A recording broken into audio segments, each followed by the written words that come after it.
Welcome, everyone. My name is John Sturtz, and I'm Professor of Education and Holocaust and Genocide Studies at Keene State College, as well as the Program Implementation Consultant for the Cohen Institute. This year, I'm helping to implement many of the offerings associated with the Institute's new research division. Today's program is part of the Institute's series of critical response events. These events are meant to promote understanding and conversation about emerging and ongoing crises and critical topics throughout the world. Today, we'll be focusing our attention on the realities in the DRC. The goal for this series is to promote a wide range of viewpoints and expertise.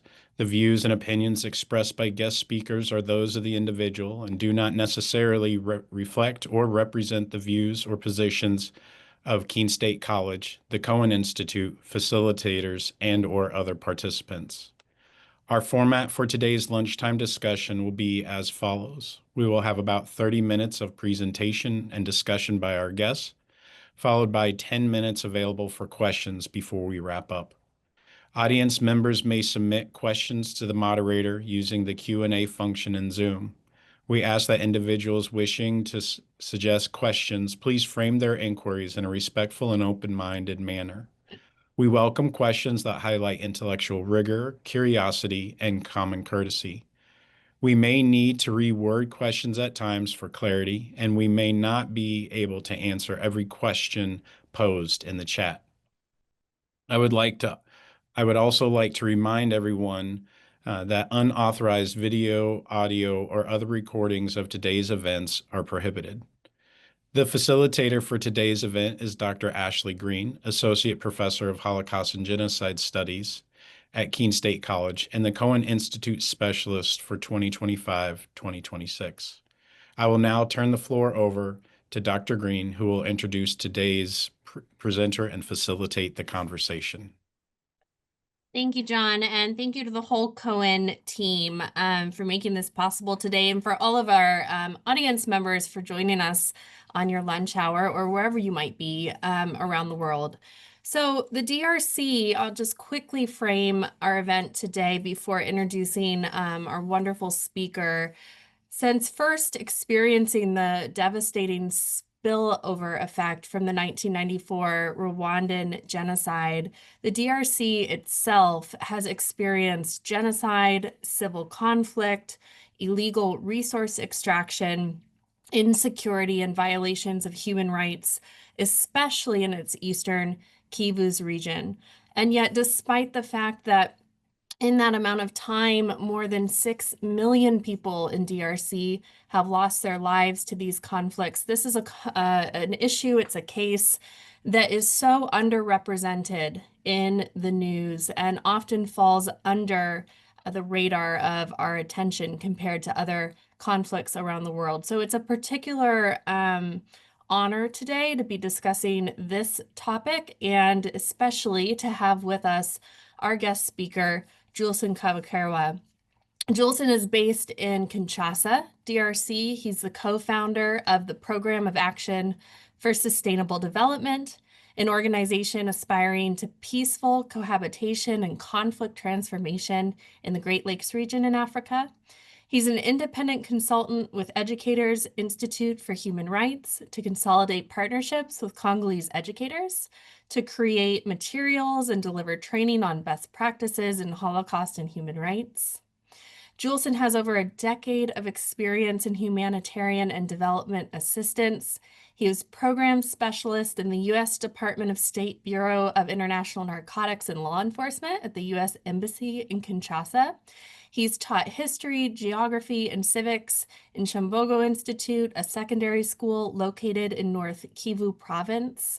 And he holds an MBA in global business and sustainability from Milan in Italy, and an executive diploma in diplomatic practice from the United Nations Institute for Training and Research. He's a Positive Peace Ambassador with the Institute for Economics and Peace. And in the summer of 2023, and we're particularly proud of this, we had the honor of welcoming him here to Keene State College for the Summer Institute on Genocide Studies and Prevention. He's spoken around the world at human rights symposiums and genocide symposiums, and it's an absolute privilege to have him with us here today to lead us in an understanding of this conflict and where DRC is now. Juillson, thank you so much for being with us. Thank you. And thank you so much for having me today. Yeah, we will be discussing DRC situation. So let me share my screen.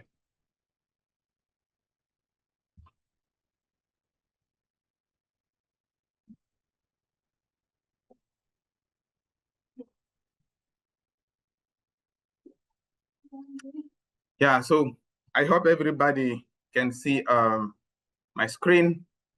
So because of some internet issues, for a certain time, I might switch off the video to make sure that we are not disturbed with connectivity issues. Yeah, so we're talking about the Democratic Republic of Congo.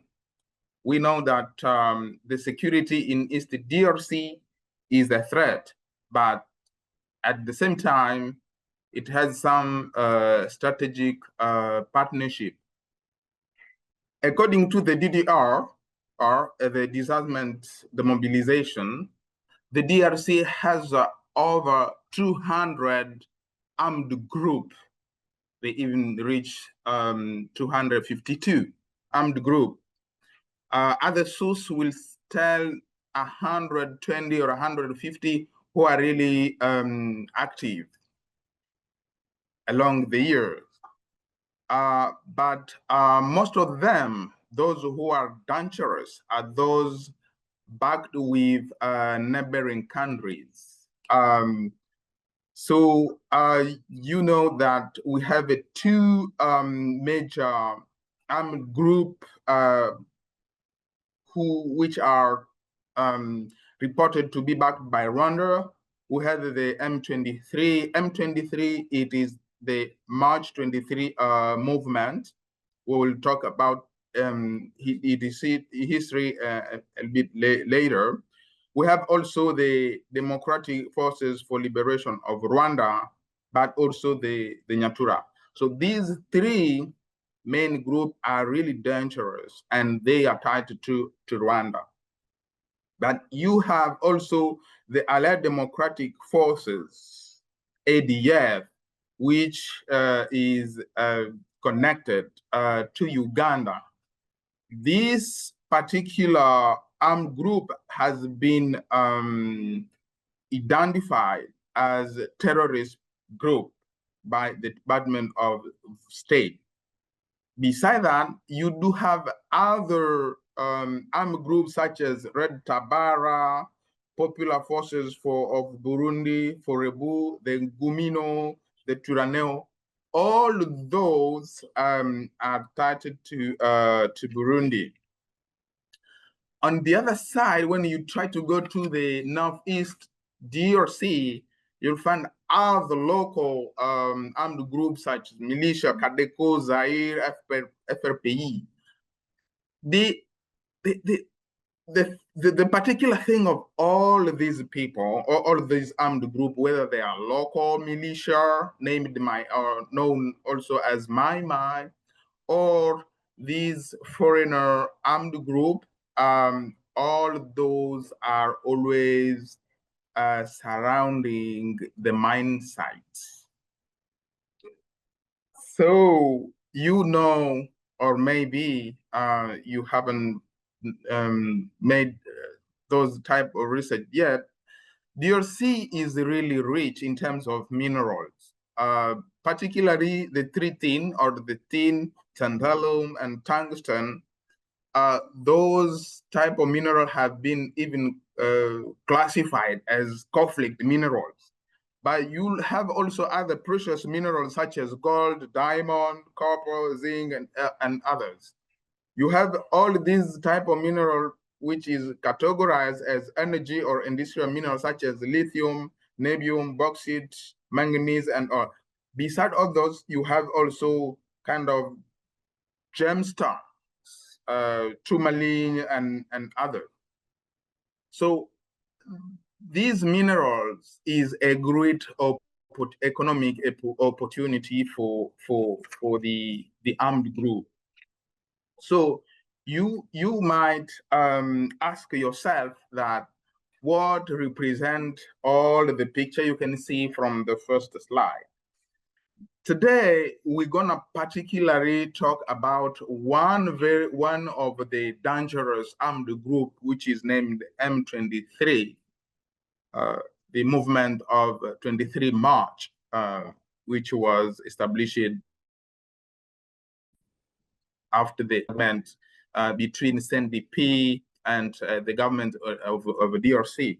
So particularly on January 23rd this year, this group said, we are moving forward to liberate our compatriots in Goma. So from that day, because they had already occupied other villages around the city, you could see artillery battery drones flying over the hills of Goma. And on the other side, the Rwanda forces discreetly deployed at the border using drone and artillery. I'm not the one saying this, but this has been documented by serious and well-reputed organizations such as Human Rights Watch, but also UN, the MONUSCO, and so forth. So I will tell that from January 27, this movement claimed to have taken over or to control the entire city of Goma. So 3 weeks later, they also took over the city of Bukavu, which is the capital city of the South Kivu. The situation was very, very complicated. As you can see from the first, the picture here, these are cops, but also military uniform, military at the ground, following heavy and intensive fight between the DRC forces, helped with Wazalendo, the Wazalendo, which is a group of local militia who wanted to defend their land, with the South African Army Forces, but also the M23, which is supposedly to be backed by Rwanda Army Forces and some mercenaries. The situation was very, very complicated. You can see that the other picture here is showing men who were forcibly recruited by the M23 to join their fighting forces. On the other hand, you can see the local population here flying the city of Goma. So maybe you are wondering why all these other gadgets here be under. So we're putting this because the DRC minerals is a cornerstone of global supply chain. So the DRC resources have attracted the interest of major global power, including the United States, China, European Union. Each one is seeking to secure access to critical minerals. So this global power can address the security threat. And I believe if they really wanted to access all the minerals. So the next slide, it continued to describe the situation after this armed group took over the city. It was really a tragedy. As you can see here is the Red Cross. The Red Cross are burying people, dead people, On the other side, you see this is a famous activist musician called Delcato Idengo, who was killed, brutally killed by this M23 after singing against the aggression of the country. On the other side here, you see the map of location where people were reported to be executed. Yes, it was really a terrifying situation. Street litter with bodies, overwhelmed hospital, fear, chaos everywhere. So behind the number, faces or silenced voice, but also families who have disappeared because according to some statistic, around 2,000 to 9,000 people were really killed following this fight. So you might ask yourself why this armed group, the M23, is resuming the fight while they were defeated in 2012. So they claim some reason. They have some ethnic pretext, economic interests, regional security concern, and political and territorial objectives. So why do we say ethnic pretext? Because according to them, they came to protect the Tutsi tribe, but some member of this community endure violence from the same group, and also they are forced. They face forced recruitment. When it comes to economic interest, is the minerals, because they get financing from this, and they try to consolidate the influence.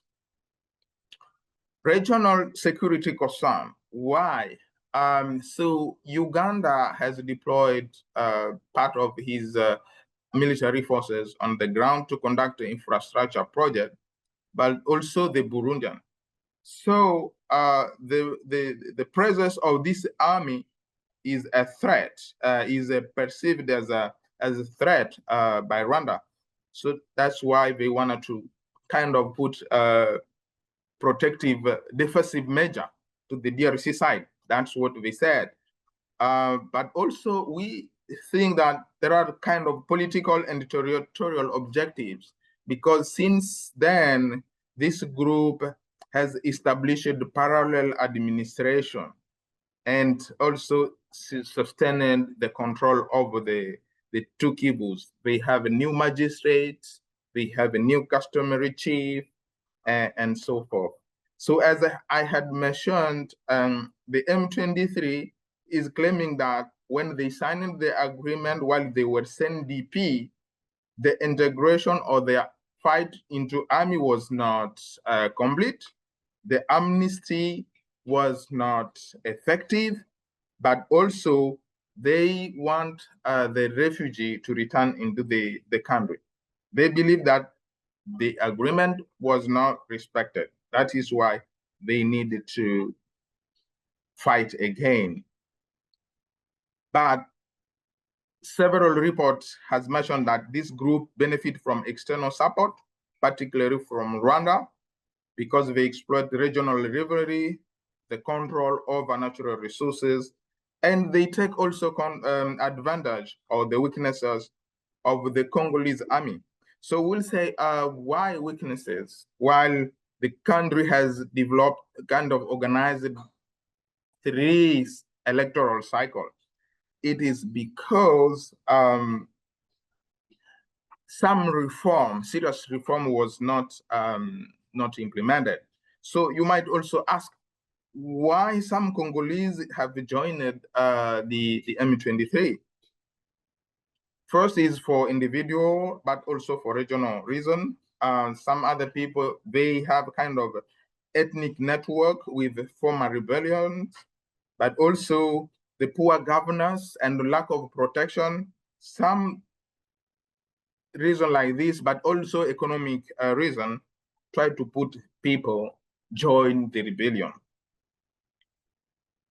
If you go back 2002, all these complaints happened to be almost the same when the DRC was going into a war, a deadly war again. So you could remember that this deadly war was stopped by the Sun City Agreement. So why now people are fighting again if this type of thing were already addressed? Yes, the power sharing arrangement with the Sun City rewarded warlord and integrated faction of army forces into the government, but they did not implement meaningful reform. And also they did not hold perpetrator accountable of their crime. The other fact is that there were no real reconciliation, and the justice side for local ethnic tension stayed unresolved. So easily, this unresolved thing push again conflict to revive. But also, we shouldn't forget what we've previously mentioned earlier, the regional interference. You have Rwanda, Uganda, and Burundi who have the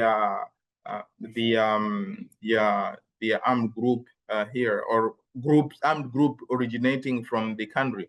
If we talk about the ADF from Uganda, they have really killed more than 7 people in the Beni region, and the majority of these are people from the Nanda tribe.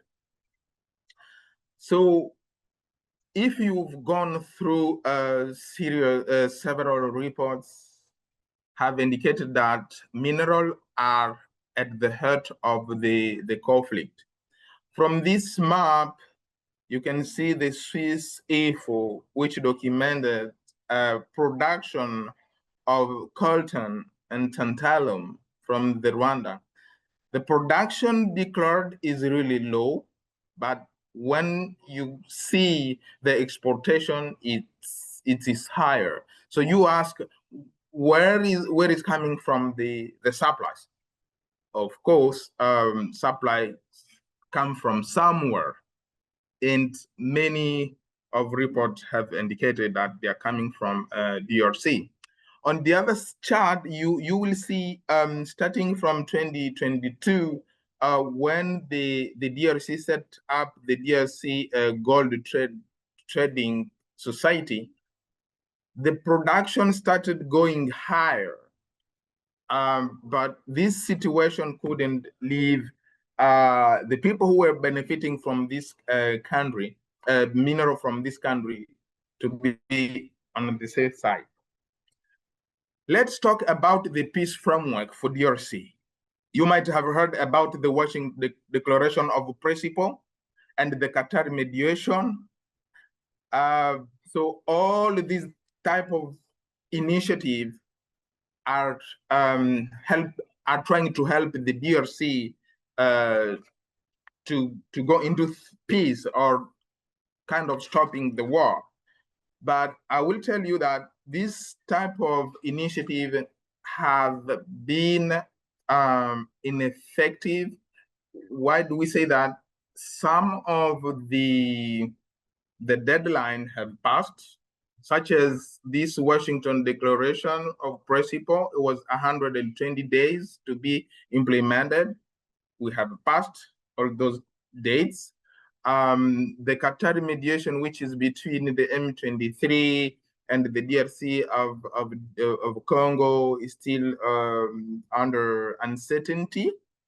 So some of the reasons identified is because of insufficient involvement of actors, such as M23 is not involved into the Washington Declaration of Principle. The regional economic integration really between the DRC and the Rwanda, there are mistrust between the two parties. Other people that this is aimed to control the sovereignty of the DRC. But at the same time, there is violence continuing. Almost every week you will hear M23 and the Wazalendo combatant, who is the patriot, are always fighting between themselves. So this put DRC into a very complicated situation.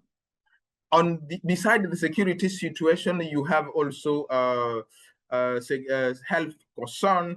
The Ebola outbreak in the Kasai region has also put DRC into a difficult situation.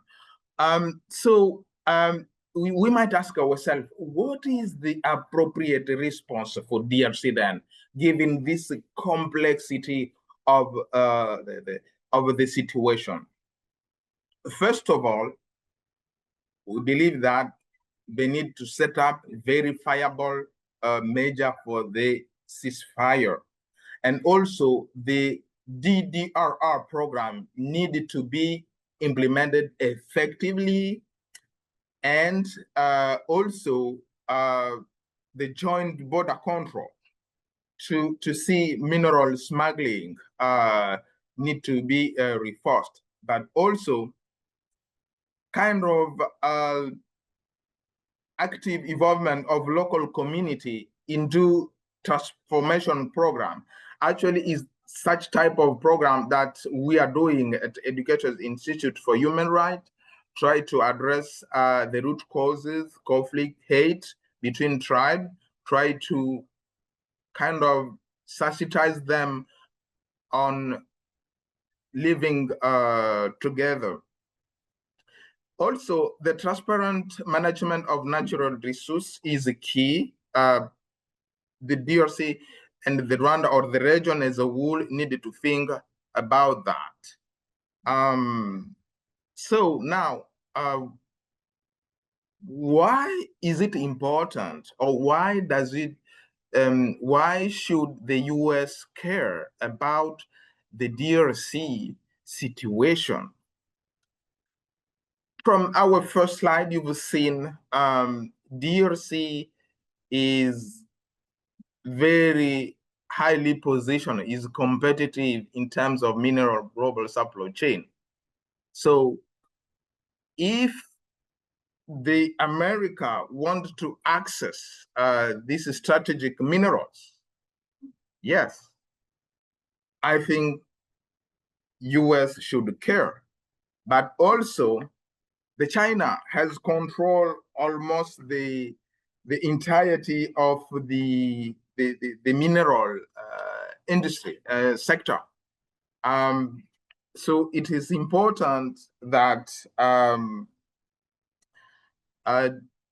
America try to think what they can do. And I will tell you that people here in DRC, they believe that if there are American investors into the country, there will be stability and security. But also, the American presence here will strengthen regional partnership, and it is a huge, huge economic opportunity. So I know that you might be willing to ask some question. I'll stop there because the allocated time is over. So this is time for questions. Juillson, thank you Over to you. so much. That was truly a masterful breakdown and synopsis of what is such an incredibly complex and vast conflict in just 30 minutes. So we're so grateful for that. I do have a few questions, and our first from one of our listeners is about the life on the ground for those people who have been affected by this violence and other things like the Ebola outbreak on top of the conflict impact. And It's clear from your presentation that there is deep trauma that has been experienced by local communities. And the question is wondering if you could speak about where people are looking to find hope or to find meaning in the midst of this. Do people turn to religion, to other ways to cope? Are there community mechanisms that are being put into place? If you could speak a little bit more about some of those day-to-day experiences. Thank you. Particularly in the city of Goma, things are become very hard. I will tell you that access to water was even difficult the days of fight. But beyond that, the banking system is not working. So even though you have your money in the bank, you cannot access that. So people can only go into Gisenyi, which is the Rwanda side, or they have to walk over to Beni or Butembo. This is in the other part of the North Kivu province to access their saving. Meantime, humanitarian actors have tried to provide relief, but it is really limited because the Goma airport is now closed. Recently, there were a humanitarian conference in France on the DRC. The intention is to open the airport for to facilitate humanitarian access. Unfortunately, I've been reading there is kind of a contradiction. The Rwanda Minister of Foreign Affairs was kind of not in favor of the opening of this airport, claiming that the M23 was not on the table. So this needed to be discussed with the M23 because so people here on ground, they really question whether the Rwanda is the spokesperson of the M23. So yes, the situation is really difficult. We have families there all the time. Even if you have a $100, you cannot send them. The change rate, they need, if you use Western Union, they have to go to Rwanda. And then when they get money, if it's $100, it become like 70. Yeah, so yes, the situation is really difficult. So the hope people have is all this diplomatic engagement. I can be blunt with you, despite the fact that it has some challenges, but at least all the initiative, the Qatar and the U.S. involvement into this dossier has kind of stopped the rapid progression of the rebellion. And people really willing to see that American company can come and invest. There are some regional programs that being discussed, such as the Ruzizi Dam, which will try to improve electricity on both sides. So yes, for now, the DRC army has shown its limit. So people here look only at Doha and Washington. Thank you. And it is a hopeful thing when these global engagements and diplomacy efforts can offer hope. So I hope that we'll see those continue. I want to first, before moving on to the next question, just invite our audience members to continue to submit questions. I know we have a number of students with us today listening, and we really would love your questions as well. So I think connected to what you were just speaking about, that people are looking outside of the country for hope. Could you speak a little bit? You've mentioned the challenges and the capacity limitations of the Congolese government. What about regional bodies like the African Union and the ICGLR? Is there any engagement or active work being done on those levels? So yeah, the SGRR, also there were a kind of Nairobi process which tried to put the armed group together. But on the other side, you had the Luanda process also, which tried to put Rwanda and the DRC together. Unfortunately, all of these initiatives, they didn't stop the fall of the big city of Goma and Bukavu. So that is why the African Union, of course, under the leadership of the Congolese president, is trying to get also involved to resolve this issue. And I think that yes, it is important. So all these initiatives have been tried to be taken by the European Union.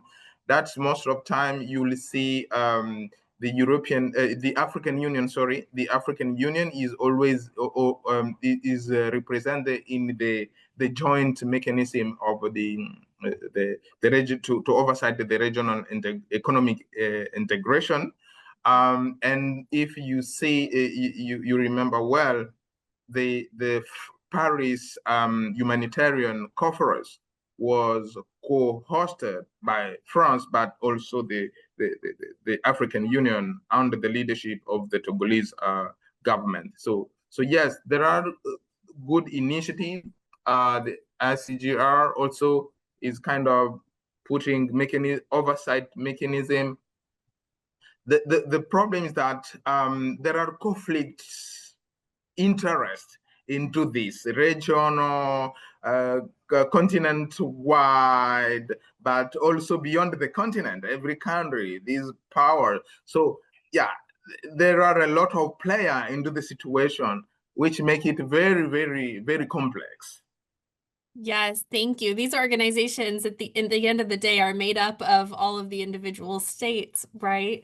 And that's helpful for us to remember.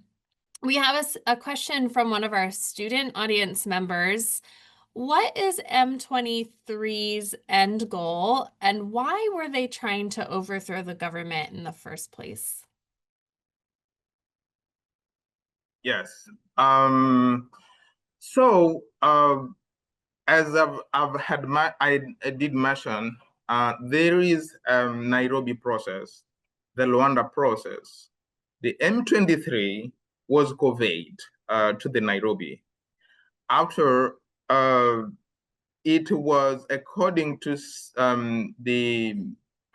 some reports, as we had mentioned, the economic interest and the regional interference is much more, it has a lot of influence than any others. Ethnic reason has been always assessed as a pretext, because some of the Tutsi members, such as the Banyamulenge, recently they claimed on the national television that they are not threatened. There is no genocide for them. So they think that the narrative is about political interest of some people. And they fear that if this narrative goes over and not over, it puts them into a very challenging situation. So as you saw on one of the slides, mineral smuggling without a very strong state or without state authority implemented in the eastern part of the DRC will always be an opportunity for mineral smuggling. When there is mineral smuggling, neighboring countries or even people beyond those regional countries benefit from all this disorder. If the country become organized, economic opportunity might reduce. As you saw, before 2022, the Eastern DRC was also declaring 25 kilograms of gold But from the time they set up the DRC Gold Company, the DRC was able to recover kind of 300 million per month.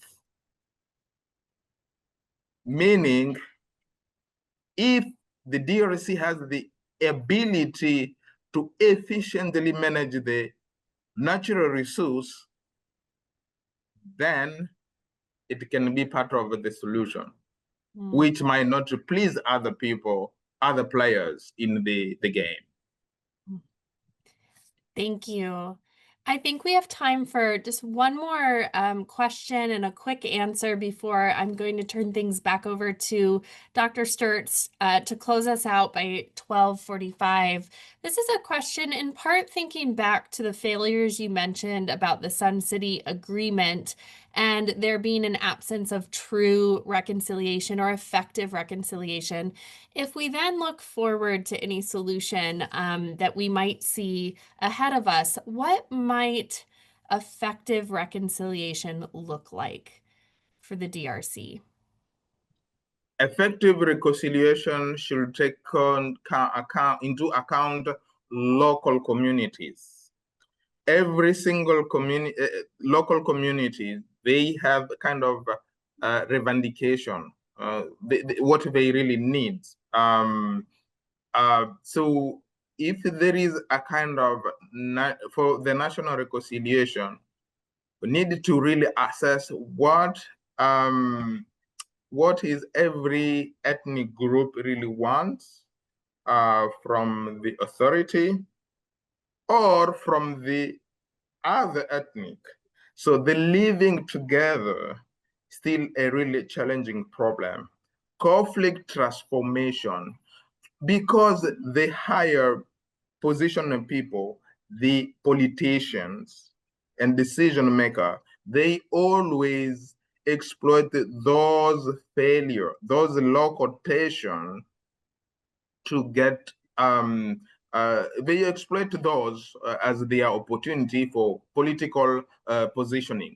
So I think everything needed to start from the grassroots. Thank you so much. Well, I think, Mr. Kavakerwa, I speak for all of the audience when I say that it's been a privilege to hear your presentation today, and we're very grateful for the knowledge you've brought to us today. So I'm going to ask Dr. Sturtz to end our session together as we close.